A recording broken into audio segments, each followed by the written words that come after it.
1091வது நாளாக கருணை கரங்கள் அறக்கட்டளையின் சார்பாக அன்பும்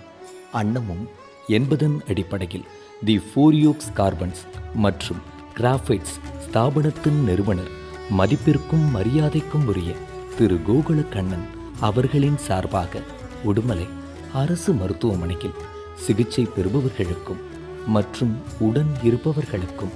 காலை உணவு அருட்பிரசாதமாக வழங்கப்பட்டது.